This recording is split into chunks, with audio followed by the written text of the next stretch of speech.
Coffee and Kurosawa, the friendly film crit podcast. I'm Ben Filipkowski, your resident film freak. And I am Farrah Sarpkaya, a person who loves film but like in a super chill, this is a Nigel Kipling stan podcast, and I'll be taking no questions at this time sort of way. And today we are watching Devil Wears Prada, released in 2006. This mid-aughts fashion quote-unquote period piece, thanks for that, Ben, stars Anne Hathaway, Meryl Streep, Emily Blunt, and Stanley Tucci.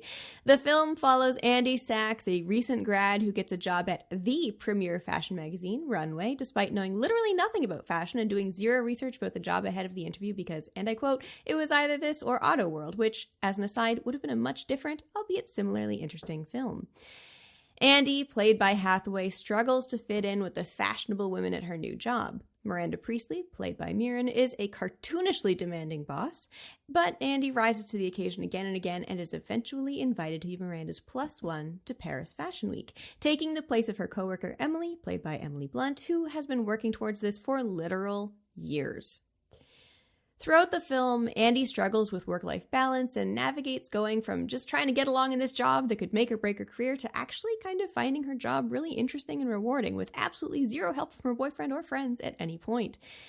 In the end, however, Andy discovers that she's not really willing to give up her life for her job, and she leaves Paris with a few regrets, but at least one really good reference from Miranda that gets her a job in, big quotes here, a real magazine that she might just give up because her boyfriend wants her to move to Boston with him so he can further his career goals as a sous chef in a very nice restaurant, of which we know there are none in New York City.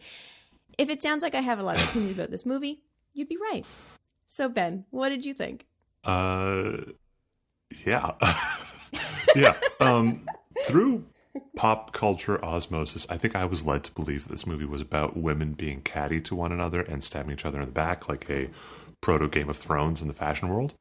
This film is not that. It kind of feels like it's anything but that, really. Maybe at the time of release it had that energy, but and you know, speaking with Rachel, who was kind of like filling me in on what the word on the street was when this came out amongst young women. Yeah, maybe it did have that kind of vibe. Watching it now, like 20 years later, it feels kind of wholesome. Like this is like a remarkably like charming and enjoyable movie. The big blow-ups and confrontations the characters have feel really tame by current standards in film and TV drama. I think this is like a PG-13 movie. It's considering what it covers, it feels very, very tame and very accessible. Yeah, so I think I've said this already, but like we get this kind of charming yet snarky comedy that feels like a time capsule to things from my teenage years. Watching this, I was kind of like brought back to the mid 2000s and music and style from that era. And I think it's worth noting that like right before this came out, a couple of years before this came out, New York had kind of had a small cultural revolution of sorts with the explosion of the indie music scene. And this is kind of like absolutely reflected in pop fashion at the time. Andy's first outfit post makeover really feels like something that someone going to a Strokes or Yeah Yeah Yeahs show in Brooklyn would wear. And as a result, as I said to you before the start of recording, it makes it feel like a period piece, even though it's not. It's relatably modern watching it now. And, obviously at the time, this was all like very of the moment fashion. So in a strange way, it winds up dating it. You try to make something really relevant and current, and it makes it of its time in a way that you can't really get away from. Mm-hmm. And through it all, there's this theme of like self-image and self-expression that's kind of just below the surface of the movie. The idea that Andy's reinventing herself is presented both as this positive, transformative moment, but also kind of a serious barrier in her personal relationships.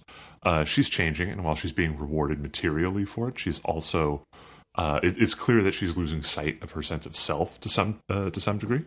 So it's kind of like this subtle take on the deal with the devil trope. And she is kind of selling her soul bit by bit, albeit in a very, decidedly non-fantastical or supernatural way, non-metaphysical way. I thought that was neat. The treatment of character weight and appearance does feel jarring by modern standards, though, and I think you can make a convincing argument that The Devil Wears Prada presaged a shift in cultural depictions of fashion, beauty, and size. I'm sure that there were people talking about this at the time, but as iconic and snarky as these characters are, they say some stuff that'd be absolutely awful if spoken in real life.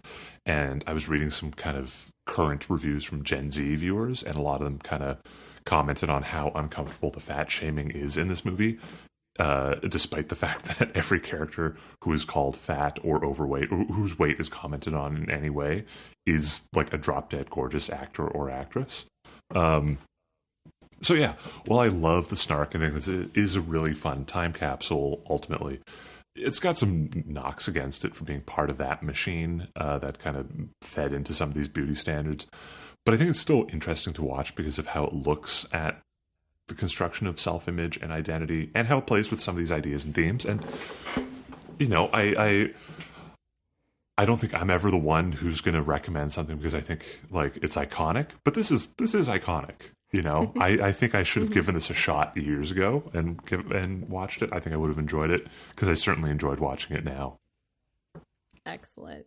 Yeah, it's so interesting. As this came out when I was 16, and this did a lot for me in terms of good and bad, right? Because there is a lot of like, a size 2 is the new 4 and a size 6 is a 14, and you're like, whoa. And as a girl dealing with, body image issues growing up, that was a whole thing. But also there's a lot of looking at Andy and her friend groups and her boyfriend. I kind of quipped about it in my intro, but like, as you grow up, as you leave your high school or your university or like the town that you grew up in or whatever, you meet all sorts of new people. And oftentimes growing away from those people is potentially what's good for you, but also hurts. And both things can be true at the same time. And this is a really, really good look at what that means, Yeah.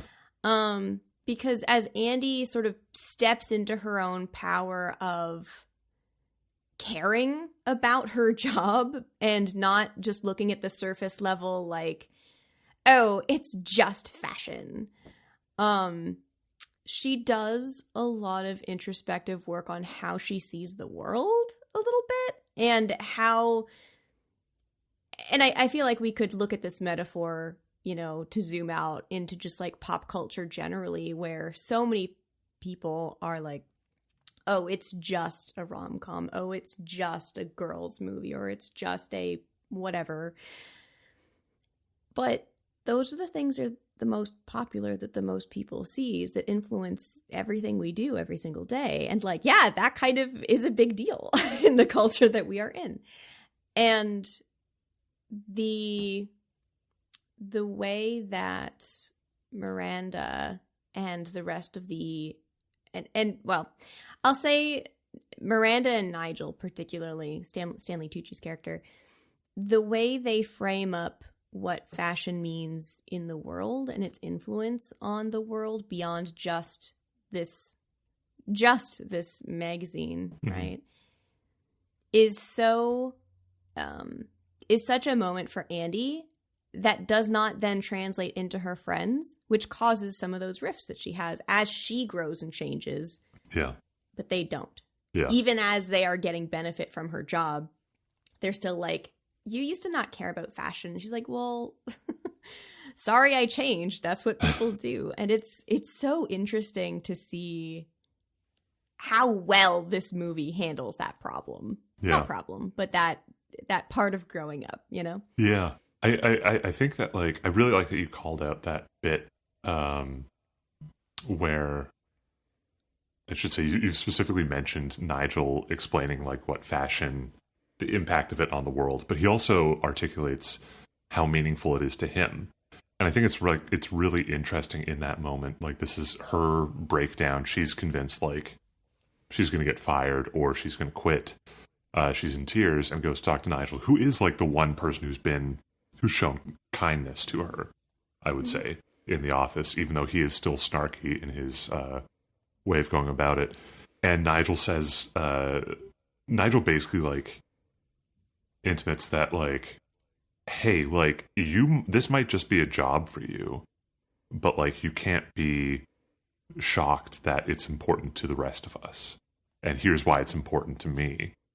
And so if you want to succeed at this, like you don't necessarily need to buy in fully, but you need to understand why it matters. And that winds up being a transformative thing for her. And then of course they do the makeover, and then she looks like she should be dating one of the Strokes after she's got like she's got like the very like preppy indie sleaze jacket on.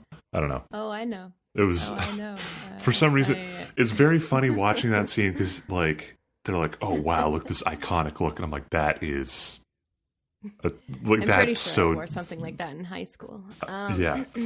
What a dated thing to look like.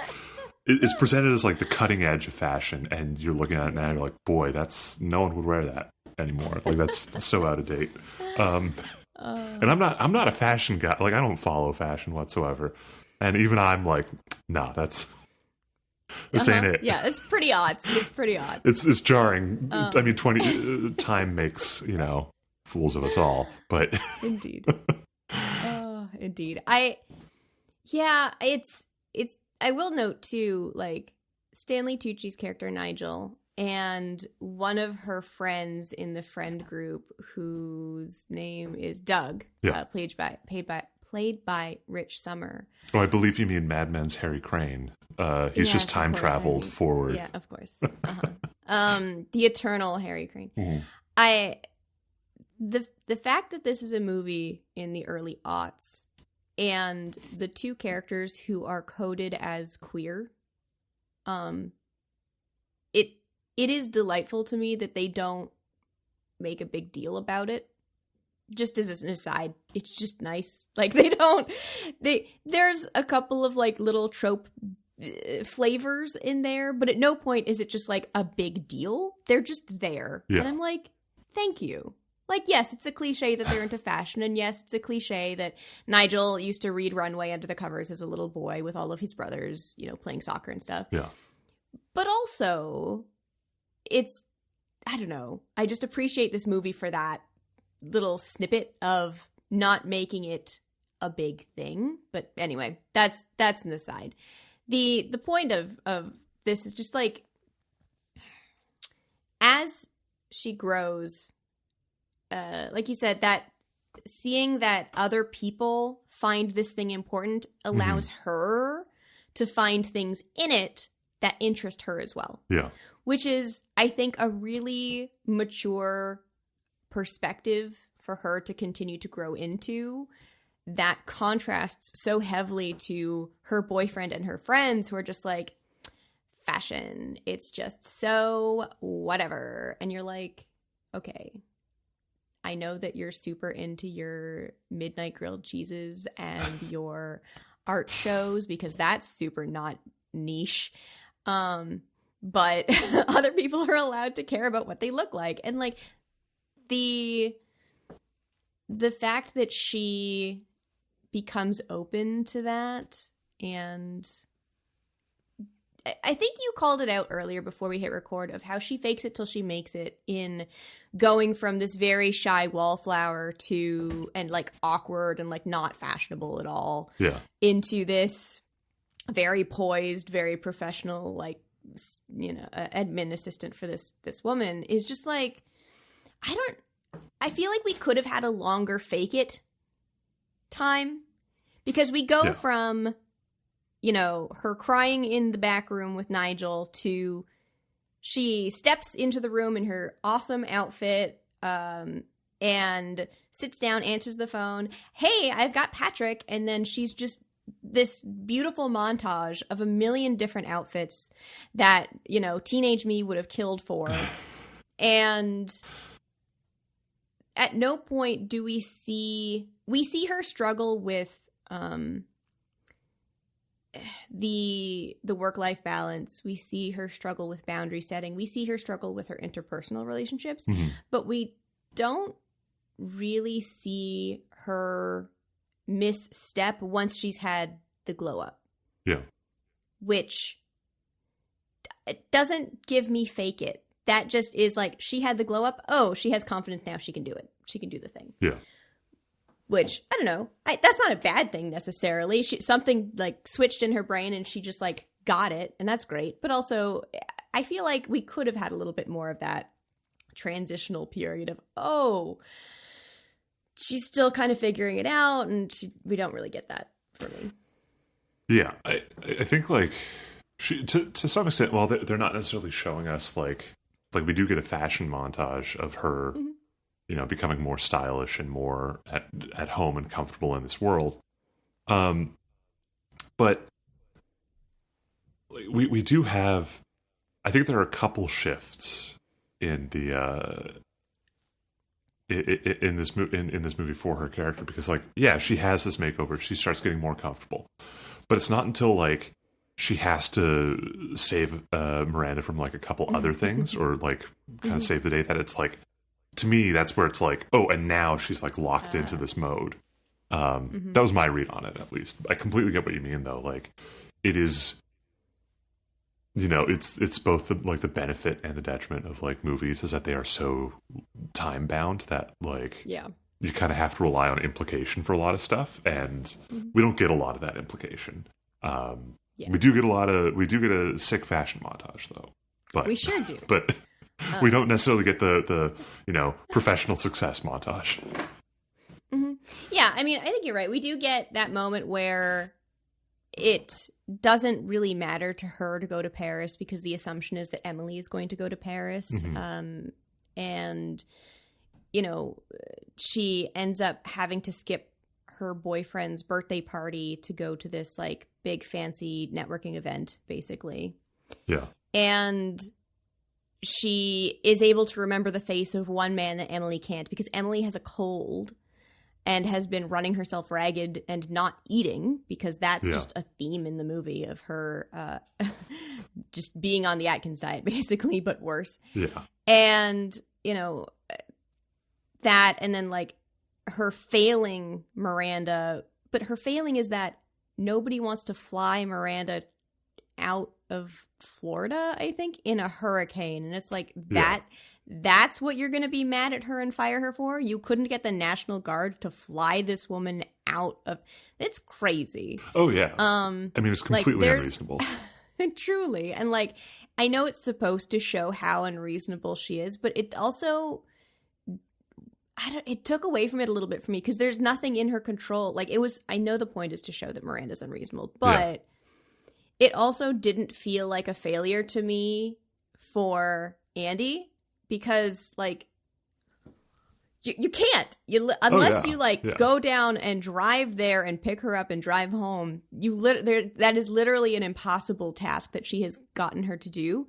She does follow up with performing the impossible task with a little bit of help from a friend, where she gets the latest wizard book that has been not been released yet for Miranda's two children.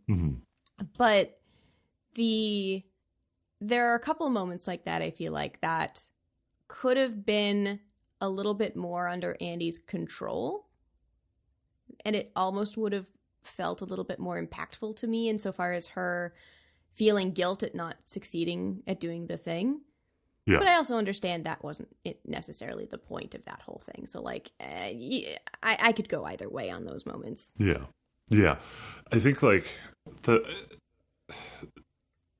the movie does present the demands are deliberately presented as unreasonable. But, like, specifically the, like, you have to get me a flight out of Miami is, like, it is... We're like, okay, well, like, maybe people are overreacting about the weather. They're probably not. But, like, maybe there is a way that Miranda could get out with with bad weather. And it, like, Miranda's on the phone, and she's like, it's barely drizzling here. And then, like, we get the wide cut, and she's got the bay window behind her, and it's just, like, hurricane conditions. And it's played for comedy, but, like, it then immediately becomes this like failing on Andy's part. And I don't know, it does establish that like we are absolutely meant to empathize with Andy here and sympathize. Like, it is a ridiculous and unreasonable demand. But it is also like, plot-wise, it is this like instigating moment and this kickoff for that character development and that character change. So it kind of, I don't know, it is interesting, and it becomes a recurring thing of Miranda asking the impossible as a way of like forcing quiet quitting or giving someone a reason to be fired. You know, yes. And like I'm trying to articulate this. I'm trying to like lay the track as the train is running, but like, oh gosh, how can I not? I can't get a hold of this thought. It becomes this thing of like, Andy is cursed by her own success in a way. Yeah. She continuously rises to the occasion, which is like the thing that proves to Miranda that she's capable of doing these things. And so Miranda just keeps asking her to do these things. And, yeah, it's just, I mean, it's rough. It's not, in the real world, this would be as toxic as it could possibly get in terms of a workplace environment. And, you know, sucks. I don't have anything else to say on that front. It's just bad. And all the like scheming and politicking that occurs in the third act of the movie as well is really rough to see. You have characters who are they have done all the things and shown their loyalty to Miranda and proven themselves time and time again, and they get passed over based on her whims and immediate needs. And it's tough. It's, you know, and in fairness to Andy as a character, that becomes the moment where she decides, nope, I'm out. I'm done. Like, can't do this anymore. And, yeah. Yeah, I think there's to that point, a really interesting commentary on what it means to be successful in capitalism here, which Miranda rewards, you know, I think Nigel says it really well at one point where he basically says, like, you want her to pat you on the head and tell you did a good job, but you deign to work here. You basically just constantly say how much you hate it, but everybody else is busting their butt to do a good job, and you're just like kind of phoning it in. And she's like, oh, damn, you're right. And then she learns from her mistakes, and she continues to try, and she, you know, allows herself to be interested and to, you know, do a good job. But also the characters of Nigel and Emily both. Emily literally doesn't take a sick day ever. She literally breaks her leg doing errands for Miranda. She does not have a social life. Her whole existence is supporting Miranda and being here and keeping her whole life organized and scheduled and so on. And she is passed over in the 11th hour by Andy because she forgot one name instead of the 5,000 names that she memorized. Yeah. And she got hit by a car and couldn't deliver the scarves that Miranda asked for. And it's like, what? Yeah. Like, that just seems like poor management to me. I mean, I'm not a manager, but also if you have someone who has been consistently showing up and doing an incredible job, and then someone comes in that's just that much better, like, okay, I guess. But also, I don't know, it leaves a sour taste in my mouth. And I know, again, we're supposed to look at Miranda and be like, you're unreasonable, and like, Andy's just that good. But also, Nigel has been also busting his butt for her, and he doesn't get the reward that he's been promised for literal decades. And it just, I don't know. On the one hand, it makes Andy's refusal to play the game, momentous, because like she makes her own reward and she's willing to do the work elsewhere to get what she wants. But also, I don't know, it's unsatisfying for the other ones. Yeah, but it's also a bit of a rule of three. Like, you functionally have three characters who have sold their soul to this devil figure. Miranda is the devil wearing Prada. And, we kind of get the consequences of these Faustian bargains that they've made, where it's like, well, if I just do this, the payoff is this. Yes, I have to do all this stuff, and it's going to be demeaning and bad, but the rewards will be so great. And then, of course, in classic, Faustian bargain fashion, there's the twist where it's like, well, no, in fact, you're not going to get the exact thing you wished for, or there's going to be the 11th hour betrayal, the inevitable thing. Like, because of course, how can you trust the devil to be true to their word? And I think like that is an interesting kind of spin on all of this, that like Andy's the person who's able to pull herself out of that pattern, such as it is. Although the fact that there's a sequel coming implies that maybe things aren't so good for everybody in the future. I think it's really interesting, and I think like one of the things that I do appreciate is that Miranda does have a few scenes where she reveals, like, everything that I'm doing, if a man did it, no one would comment twice. Yeah. And I think like it is a good, good on the movie for calling out the double standard. Good on the movie for showing that Miranda, despite being our devil figure, is still a person and has her own baggage that she's dealing with. Whether that makes her truly sympathetic or not is, I think, up to the individual viewer. But I appreciate that it's in there, and I appreciate that there are attempts to complicate and wrinkle things up. And even Andy's like moment of like, I'm done, I'm out, is kind of met with a rebuttal of like, oh, you don't want to be like me? You've done everything to be like me right now. And this is where you draw the line. Like, you betrayed Emily. You did this thing that obviously the context is a little different, but it's still, it's one of those like, it's like, oh, cool motive, still murder moments. It's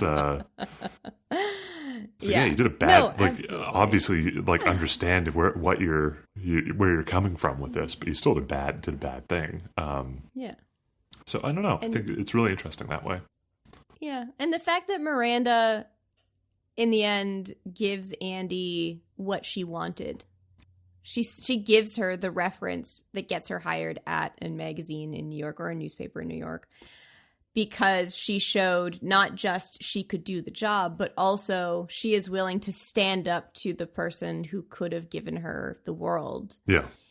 Is a really, I think, excellent end for this, because she ultimately gets what she wants. She just changes the game so that Miranda has to adjust. And I think that's a really cool application of this deal that she's made and broken. Yeah. In the end. Yeah. I think a darker read on it would be like, you could read it, well, I shouldn't say that. A darker spin on it would probably be like, Andy becomes the thing that she wanted to avoid, and is much more manipulative in her leveraging of this like experience and understanding that you can't just be docile and roll over for everything Miranda does. You have to stand up to her and demand. Anyways, that could be an interesting thing in and of itself, but yeah, it is a cool riff on those deal with the devil themes, and I really appreciate how it plays with that in a fun way. I think that's just a really interesting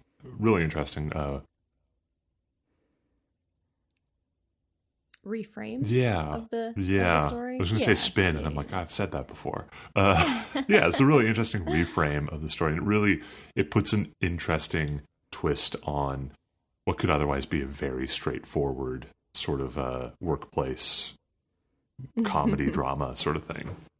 Yeah. It's interesting to, you called this out earlier, that when you go into this film, if you know nothing else about it, it does feel like the kind of movie where you'd have a lot of like female cattiness. Yeah. You know? That is explicitly like, there's a very specific type of like female cattiness of like, often it's framed as jealousy over a man or something like that, right? Mm-hmm. But the friction is just professional, which, as Miranda points out with what she does, but I think we could point out here too, it happens in like movies about men in professional settings where men are like kind of jerks to each other trying to climb the rat race or climb the corporate ladder or whatever. Yeah. But we don't read that as catty. That's just dudes trying to climb the corporate ladder. But we also have Emily and her friend go to lunch one day, and, you know, we get the sense that Emily's still got some feelings about Andy, and it's like, okay, cool, I get it, whatever. Andy walks in her beautiful new glow up, and Emily's friend is like, you look good. Yeah. And you're like, oh, so these fashion girls aren't so bad, are they, Andy? Yeah. Because they're, you know, she recognizes that Andy's trying to not necessarily fit in, because I don't think they ever code it as she's trying to fit in, but that she's actually making an effort. Yeah. Which is a very different thing. Because Andy doesn't try to fit in as in, oh, I have to like be what she perceives as these girls insofar as like being vapid or being like self-centered or whatever. She's trying to be, okay, I work in a fashion magazine. I should understand what that means and make an effort to understand why it matters so that I can be a better employee, better at my job, whatever. Yeah. And Emily's friend acknowledges it. And her relationship with Emily changes. Her relationship with all the people at the magazine changes from, hey, can you spell Gabbana for me? All the way to now where she's like, oh, yeah, these are the Jimmy Choos. And it's like, huh. Yeah. But yeah. I think also it's worth calling out that like once she starts putting that effort in, Emily, like she and Emily form a rapport, and like there's some sort of a friendship there. Like there's a mutual respect, and it's not just them sniping at each other. I mean, Andy's never really sniping at anyone, but Emily gradually opens up more, and they become like a team. And that's where we kind of get more insight into what Emily's going through with her. Like she describes her diet. She's like, I'm on this diet where I don't eat anything except for a block of cheese once a day, like a small square when of cheese. When she feels hungry. When I feel hungry. She feels like she's going to pass out. Yeah. And we get that, and Andy's just trying to help her, I think, is also worth noting. Like, she's not trying to one-up her or replace her. She's just trying to help Emily, because Andy doesn't care about going to Paris for pretty much the entire movie. Fashion Week. Yeah. And I took a note on this. Emily, at one point, has to get on the phone to someone to fulfill one of Miranda's demands, and before the call goes through, she's chanting to herself, I love my job, I love my job, I love my job. And it's like, why do you love this? You know, I think like I think the movie kind of hints at this, but it doesn't really articulate from a character. But there's this kind of there's a rush to working in fast-paced environments. You know, I've worked in marketing pretty much my whole career, and no matter how much you plan, the anticipation of something going live is a real release of any stress that you have. It brings its own stresses, but like, you know, when like a project kicks off, or you get like the approval on something, or you get like like just when like you have those little wins, it is Yeah. it is a rush of victory. And I think like it kind of speaks to this undercurrent of like, as demanding as it is, like you're in the room where it's all going down, like you're at the epicenter of these things, and you want to be doing exciting things, and we want to feel like we are on the inside track. We want to feel cool and successful. And I think this movie kind of grabs that energy, and it gets it. It understands why this becomes like rewarding for people in certain ways. And then there's also, I mean, I think like the darker side of it that we've been talking a bit about here is like that really relatable idea of, you know, you overwork yourself in pursuit of recognition, whether that is like professional rewards or personal, you know, glory and that sort of thing. Like we kind of get a foil to it all with Nigel, who has done everything right. He's worked hard. He's been molded and shaped by Miranda, clearly. But he winds up being a tool for her to exert her influence. And it crushes him in the moment, but he doesn't hold it against her. Or at least we're not shown if he does. Like whatever he truly feels. I'll be rewarded eventually. Yeah. Yeah. Yeah. And I think like there's a lot of fun in there there's a lot of interesting ideas in there to dig into. It's fun to dig into that sort of thing. But yeah, it's yeah, I think like I don't know. This movie got me thinking of like when I was in my like mid-20s and working a job that you're like, hey, it's a job, and I'm gonna like, and I've had those moments where it's like you got to buy in, you got to. To some degree, you have to buy into it to make it work for yourself, and like you're just grinding away, and you're trying to make it all click. And when you have those moments where it clicks, you're like, "This is incredible." But then you still have those moments where you kind of sit back at the end of the day, and you're like, "Why am I doing this? Like, other than the paycheck, what am I really doing here?" And certainly, some of my early gigs, I felt like, "Man, I'm just here. Like, this is what I'm doing," and maybe it's not the, you know, it's not the thing, but it's the thing right now. And I think, I don't know, that's kind of how I was relating to a bunch of this stuff. Yeah, I mean, I think there's definitely something there in, like, if you get a job, whether it is your dream job, whether it is just a thing that you have to do to pay the bills, if you don't find something in it that you can say, okay, this is fine, or get something out of it, and not in a devil's bargain kind of way, but as like a learning experience kind of way, it's going to be absolutely atrocious and just the worst thing.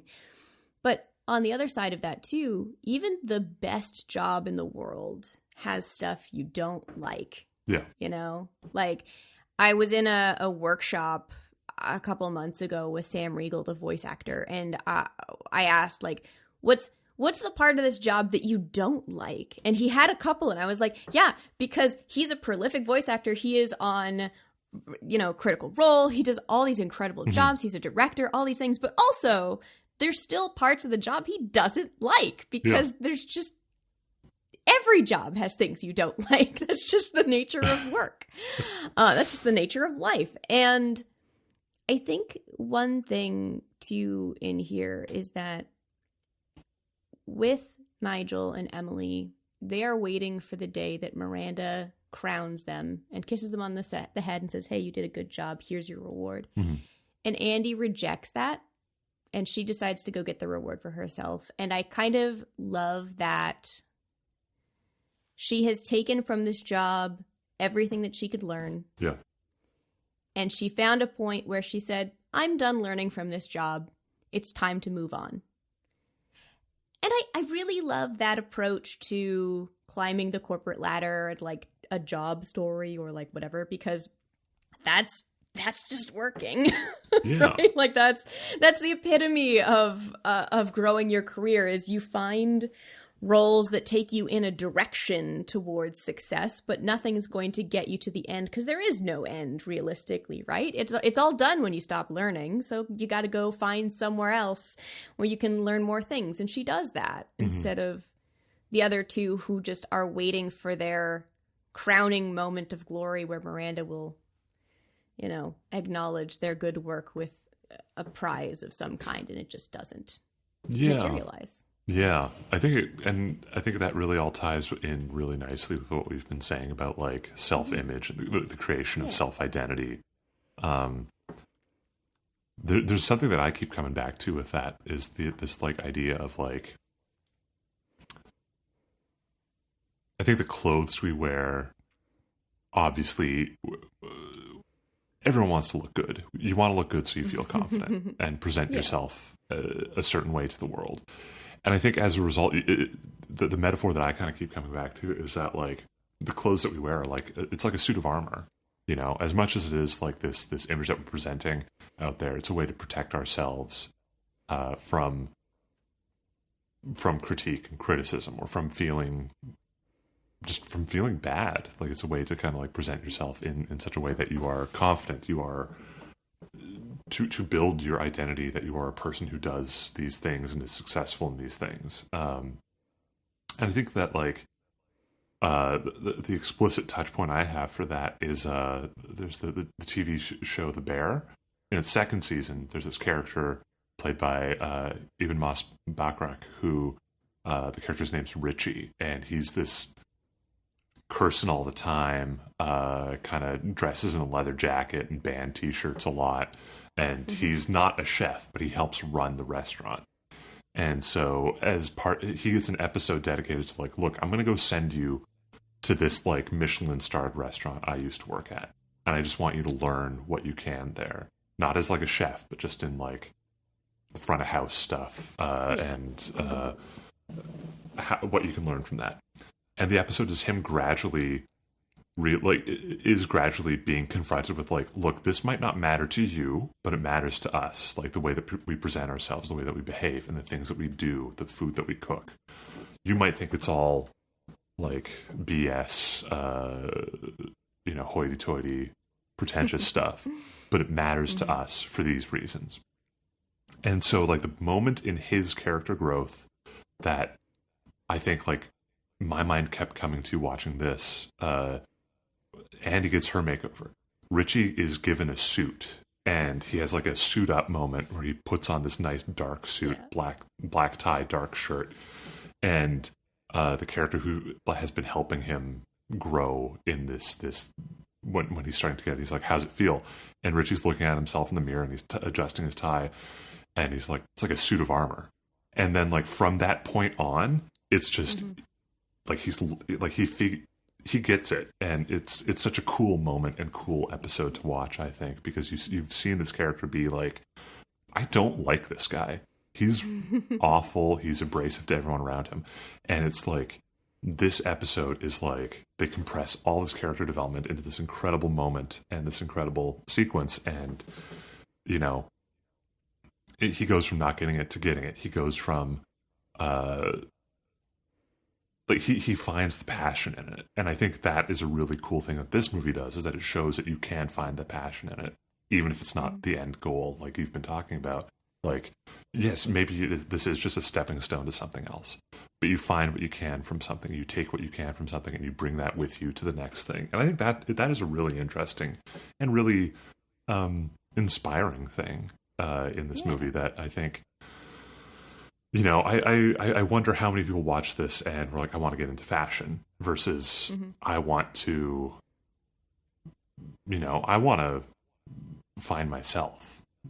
I don't know. I'm curious about how this would have been received in the moment amongst like, the movie going public versus, critics and us podcast hosts just trying to make an episode 2 years later. I don't know. I think there's, I mean, I think one thing on that is that as a person who did watch it and was of the audience back in 2006 and a very impressionable time in my life, on the one hand, like I definitely did a lot of fashion drawing in and around when this came out, pre and post. I had like passing interest in it.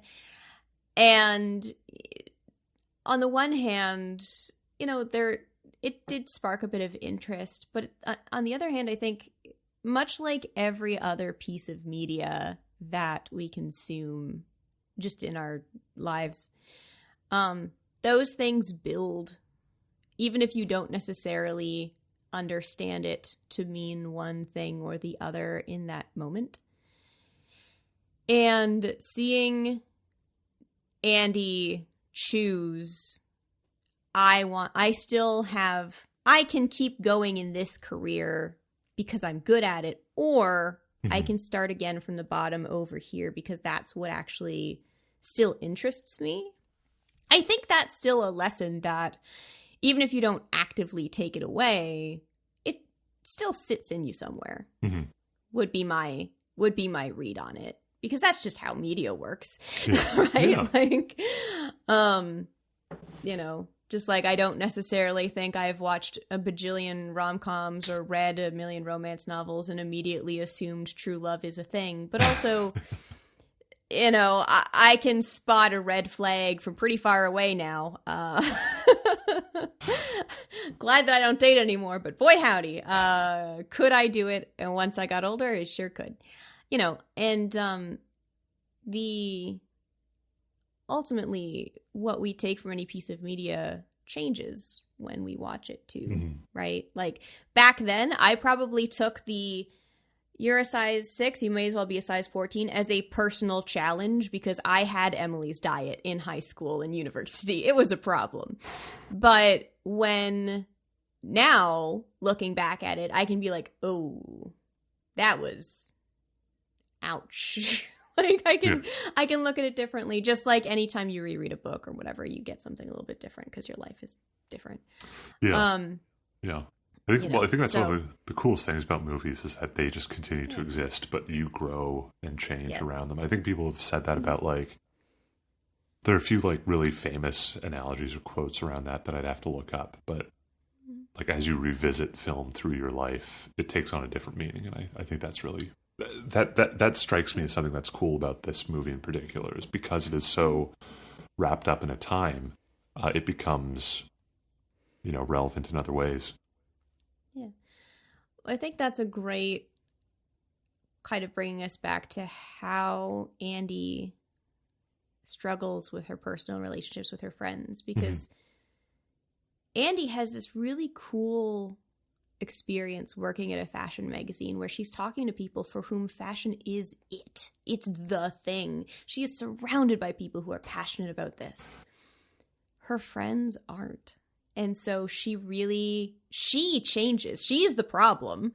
That's true. She is absolutely the problem because she is the one that's changing. She's the one that's evolving in this direction where her friends and her boyfriend aren't. Yeah. And they're all getting upset that she's changing.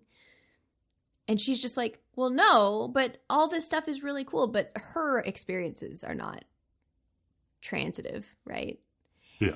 And so, you know, as much as I rag on her friends and her boyfriend / ex-boyfriend, who knows, throughout the movie of not being supportive, at the same time, like, yeah, their friend is changing. Their friend is having this glow up and spending a lot of time at work with people who they think are really, really shallow. And she's not thinking the same things are necessarily as important as they do and all these things. And I think the ultimate moral of that, like, journey that she goes on of it's not even improvement, just like learning more about herself and her interests and finding more interest in the world outside of what they find interesting, is really heartbreaking in the kind of way that as you grow up, you grow away from certain friends. And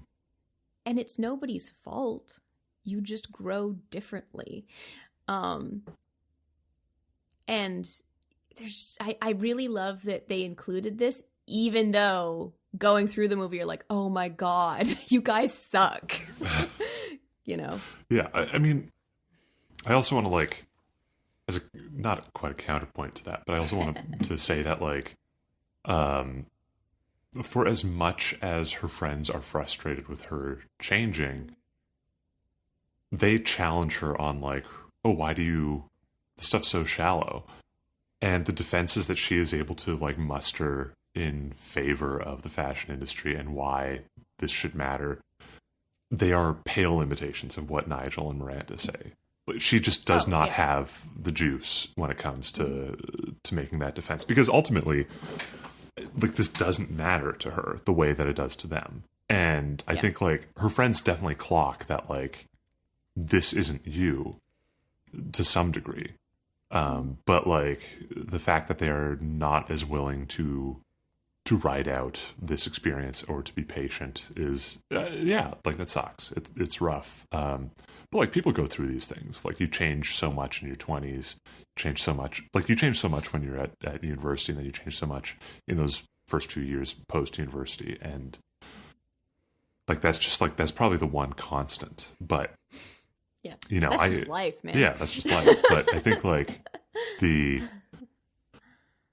is very relatable to me that I don't know, this brought up a lot of nostalgia for me, being in like university and then in my 20s, and you're just kind of making it, and you're figuring it out, and you're having fun changing, and you lock into like groups of friends, and maybe they're friends from work or maybe they're roommates and that sort of thing. And I felt like a lot of I guess I felt a lot of like empathy and sympathy in those moments. Were like, oh man, yeah, like, you know, in the moment, it's tough to realize how fun and exciting all of this stuff can be, even if there's so much change going on. And I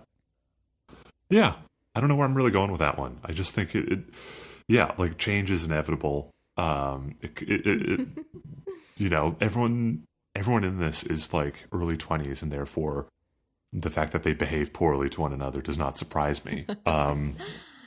Yeah. But, I think anybody that ever knew me in like high school or my early 20s doesn't like it. I'm a different person now than I was in my early 20s.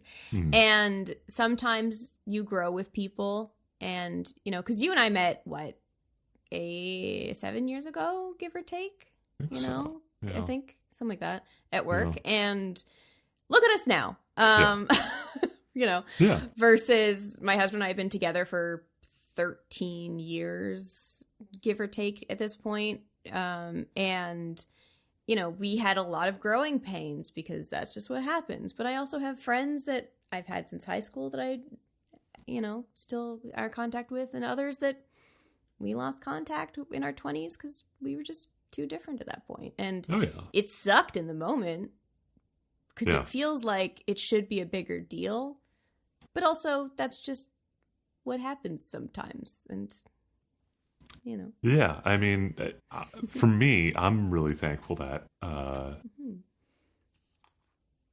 like, to that point, I have friends that I've been friends with since high school. I think, like, you know, our communication is not what it was, but, like, I know that if I were to reach out, I would get a friendly response. And friends from university, you know, most of my current friendships, I would say, were built in university. Like, well, a lot of my long-term friends that I have now were built in university. And I definitely relate to that feeling of like you grow apart from people, because I think when I was in university, really close group of friends. I graduated when I was about 22 and moved across the country, and you don't have that immediacy of like day-to-day contact, or even being in the same province is so much easier to stay in touch with people in real time and arrange meetups. And so close to like 10 years later, I was able to reconnect in a more meaningful way versus like at this distance. And you know, it's fun to be able to talk to these friends daily and have like a group chat with them and just like riff like we were all back in university to these days, even though so much has changed. You know, it's a reminder of that, those like, oh yeah, these friendships mattered in a big way, even if we, you know, you grow apart briefly and sometimes you find your way back. And that makes me wonder in the future, because the part of the reason why I chose this movie for when I did is that we're releasing just about when The Devil Wears Prada 2 comes out. That was strategic. Sorry, not sorry. But one of Andy's friends is an artist, like has art shows and that sort of thing. And one wonders, you know, what the next movie is going to bring for their friendship, for example, because like, not that the fashion industry and the art industry are hand in hand necessarily, but they're at least cousins. Mm-hmm. And, you know, those interests in the cultural impact of art and fashion and Andy's position in newspapers or whatever she ends up doing in the world, you know, do those friendships re-merge somewhere along their journeys together, you know? And as much as I'm sure the second one is going to be cheesy in its way and maybe isn't going to live up to the shine of the first one because that was a, you know, historical snapshot, as it were. At the same time, like, you know, it'll be fun to revisit and see if they are able to capture some of that same thoughtfulness that they brought to the first film insofar as like growth and change and finding yourself and finding your friendships or not. Yeah. As you grow. So. Yeah. So other than Devil Wears Prada 2, which is, like I said, coming out somewhere just after this pod episode drops, what else would you recommend listeners check out along the same theme? I think on my front, I think to go along with the Deal with the Devil theme, I think it's really fun to check out the remake of Bamboozled from 2000 with, I think it's Brendan Fraser and Elizabeth Hurley. It's a goofy movie, but it is very fun. I enjoyed watching it. It's been a while since I've watched it, but it's got some good gags in it. And if you want another like iconic movie set in New York, I think that I would also suggest After Hours by Martin Scorsese. That's a really like kind of absurd comedy sort of thing going on, set in like the wee small hours of the morning of New York. Really, really fun movie, really good movie, highly underrated, highly recommend it. Farrah, what would you recommend people check out? Well, if you're looking for some early aughts rom-coms, Bewitched, Bridget Jones, and Sweet Home Alabama are some good, clean cheese. There's a bazillion, honestly, rom-coms that are from that era that range from like, this is mostly okay, to dear God, the fat shaming. So, you know, your mileage may vary on some of the pieces of that time period that was somehow 20 odd years ago.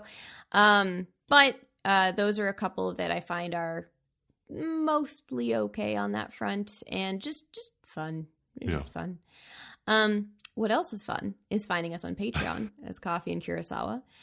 You can also find us on Blue Sky and Instagram as Coffee Kurosawa Pod. You can find me on Blue Sky, Instagram, and Letterboxd as Farrah Kaya and at sarpkaya.ca, where I lend my voice as a voice actor.